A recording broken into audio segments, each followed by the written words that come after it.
What's up guys, my name's Alex and welcome to another SKAM review video. Today I'm going to be talking about Season 2, Episode 6. Now, just before I get into this video, I did want to mention that I did a live reaction to all the clips of this episode. So if you want to see me react live, that is up on my Patreon, which is linked in the description below. Also, like all my review videos, if you haven't watched the episode first, or the clips, I do highly recommend that because there's going to be a lot of spoilers in this video. So if you don't want to be spoiled, go watch the episode first and then come back here. Okay. We have so much to talk about from this episode. Like, so much happened this week. Good God. All right. And I was stressing the whole time. I was just like waiting for the angst because, as you guys probably know, if you guys has seen my previous SKAM videos, I don't have any backstory to this show whatsoever. I haven't seen any other versions of it. I haven't seen the original. I haven't seen season 1, so I'm very sort of limited on what I know of the characters and stuff like that. So I am like blind in this season. And all I've been hearing is like Hell Week. Since like episode 5, all I've been hearing is Hell Week. And so like, I've just been nervous. But we'll get into the angsty stuff later. Let's get into everything else first. So this week, I was nervous that Cris was gonna like freak out and like close off from Joana because of like the homophobic incident that happened with her friend Lucas, is it? Now, she did have a bit of a standoffy reaction to Joana in the first clip, but it wasn't like a complete shutdown, right? Can now be put up to, she was just nervous about the public's perception, I guess her friends' reception to it all. And so she wasn't really closing off to Joana. She was just nervous about how to come out, I guess. How to like present their newfound relationship to everyone. So I'm glad she didn't close off Joana because it led to quite a weekend, didn't it? So I mean, we really only got like that clip sort of at the start of the week, and then like there was nothing because they had everything else for this long weekend. So Cris is supposed to go away with her family for the long weekend. Joana obviously wanted to spend the long weekend with her, and then like her friends had like they wanted to do this party for the long weekend. So Joana originally was supposed to go away with her family, but she pulled the sickie, and decided to invite Joana over so it could just be them two for the whole weekend. Oh, and it was beautiful. Again, I was just so nervous about how this was going to go wrong. I was like, oh, her family's going to rock up halfway through the weekend because she's not going to text her mom to make sure like she's okay. Or I was like, how is this going to end badly? But Joana comes over. They're so cute. They have the cutest bed scene ever. Oh my God. Like a minute 30 of them just like a montage of them just cuddling in bed, and I died just a little bit. Oh, it was so cute. They did have like a conversation sort of like immediately after that bed scene. So they're still in bed. And we kind of, I guess, get a little look at Joana's past potentially. So like Cris apologizes for, I guess, like ignoring her and not introducing her to her friends. She just doesn't know how to do it, right? And Joana assumes that she's scared because she doesn't want her friends to like hate her.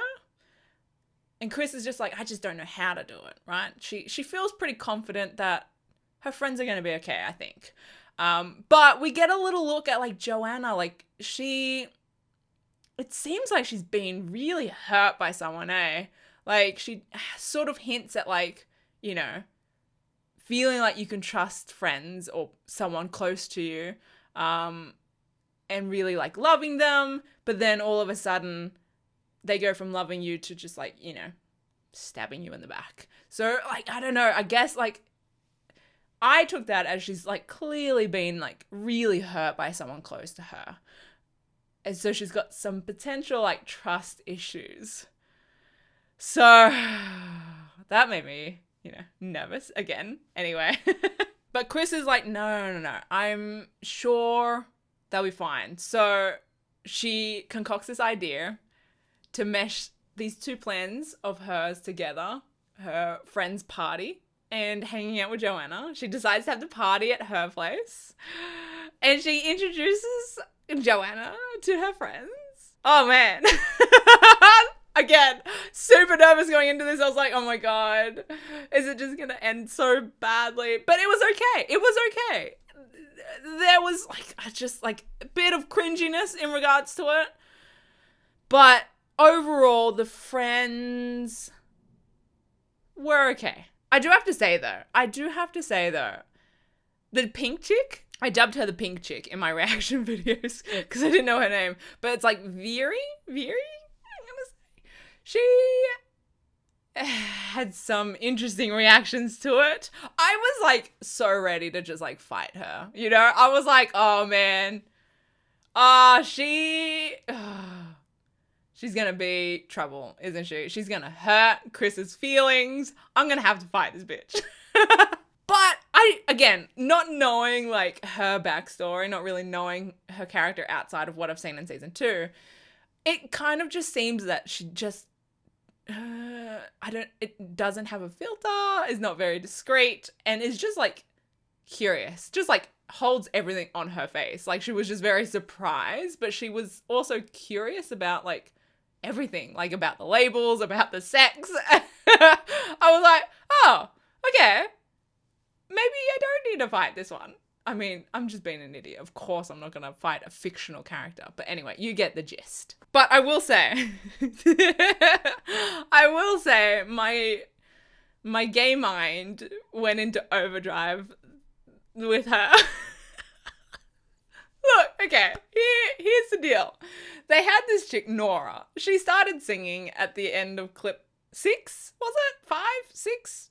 Anyway, they were doing karaoke and Nora starts singing a Billie Eilish, that's how you say her name, song.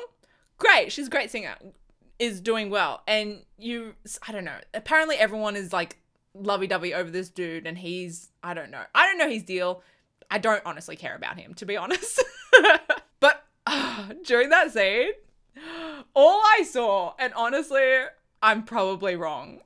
My interpretation of this is probably wrong, but all I saw was that Veery chick, the chick in the pink, just like heart-eying over like Nora. I was like, oh damn, was she just hella curious because she's a baby gay as well? Because honestly, I can ship those two. I can ship Veery and Nora. I'm here for it. Let's do another gay season. Come on. Again, I know she's probably just like, I don't know. She's probably in love with that random dude, just like Nora's in love with him, just like he's dating some other chick. I don't know. There seems to be like, every girl that's not gay seems to be like a little bit in love with him.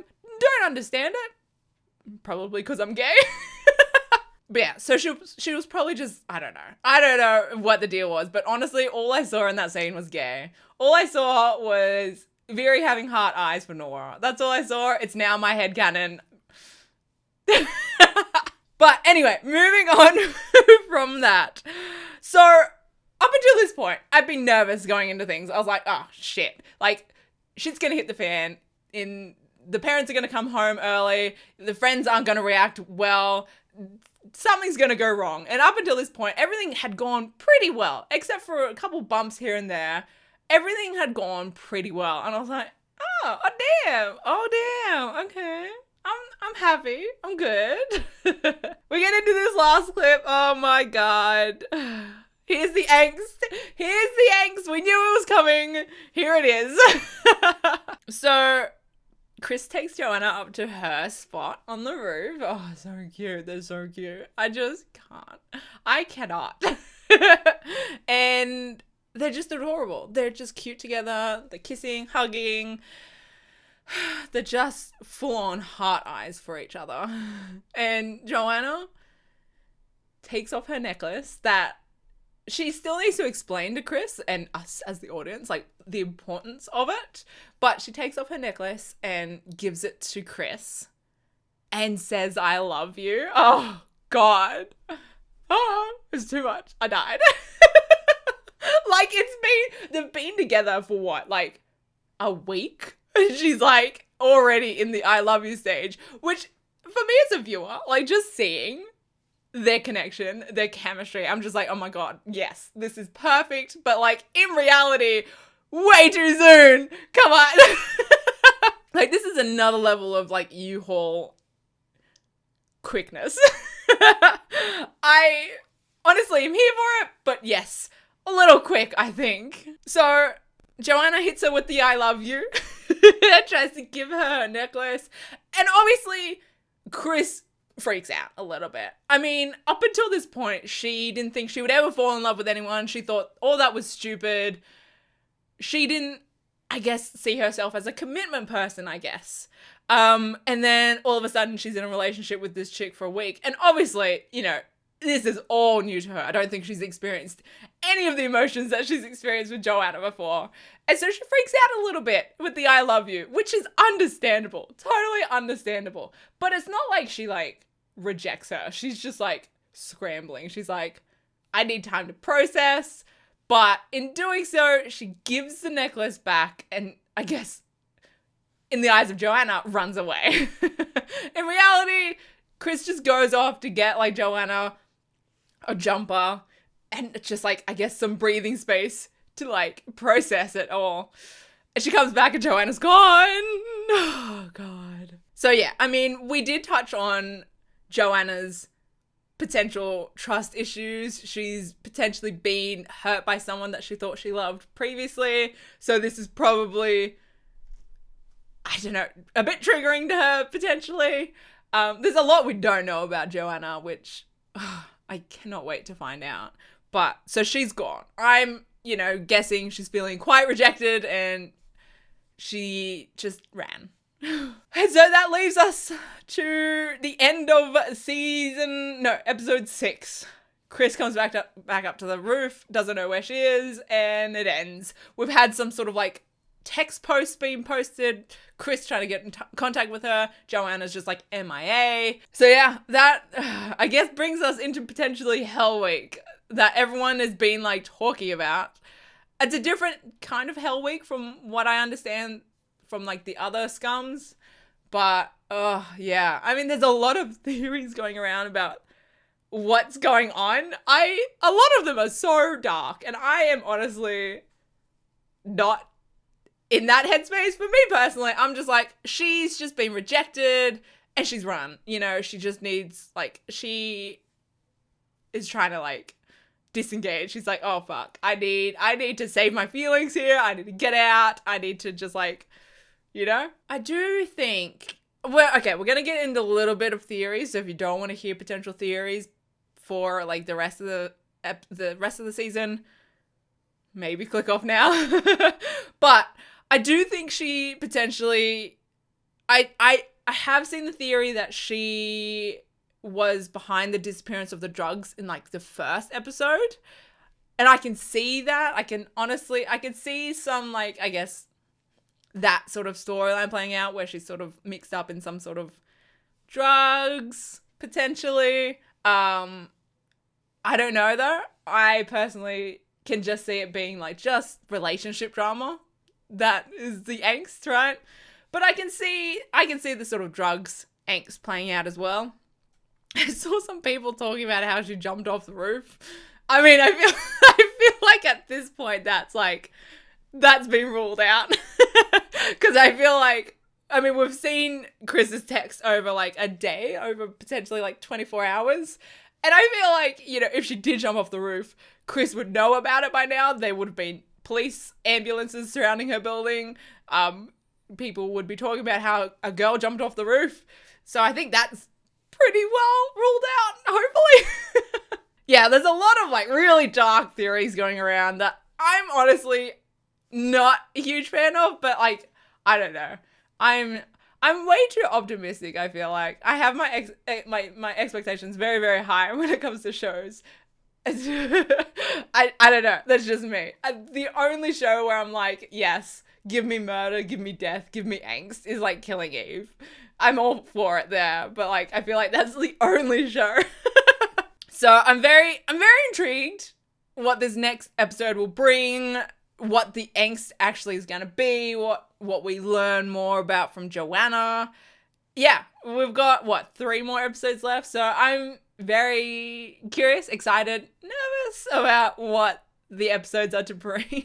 But yeah, I'd love to hear your thoughts on the episode in the comment section below. If you want to chuck your theories in the comments as well, you can do that. But just quickly, I did want to just like fangirl a little bit because I need to talk about it. The chick that plays Joana, her name is Tamara, but she goes as Rizha. I'm so good with names. You guys know this. She dropped her new EP this week. Oh, I have had that shit on repeat. It's so good. It's so gay. I love it. Oh, it's so good. If you guys haven't listened to it, just go. Just go now. Go listen to it. Do it. Do it. Do it. Why haven't you done it yet? Do it. And I need to just like chat with you guys about it because I'm developing a little bit of a crush on her. Just a little bit. Okay? Chill. I need to chill. So I just needed to talk about it, vent about it because I'm in love with it. It's just good. So yeah, if you guys haven't if you guys haven't listened to the EP yet, go do it. It's great. I'm like, I have like a tie of my favorite of like Oxytocin, Blush, and Cute Bitch. I love all 3 of them like equally. But the whole EP is just good. Just listen to it. Do it for me. Do it, do it, do it, do it, do it. Anyway, that's my video. I hope you guys liked it. If you did, hit that like button. And like I mentioned, I did do live reactions to all the clips, and I'm going to continue to do live reactions to the clips. So if you want to go check them out, that's on my Patreon, which is linked in the description. I will see you guys in my next video. Okay, bye.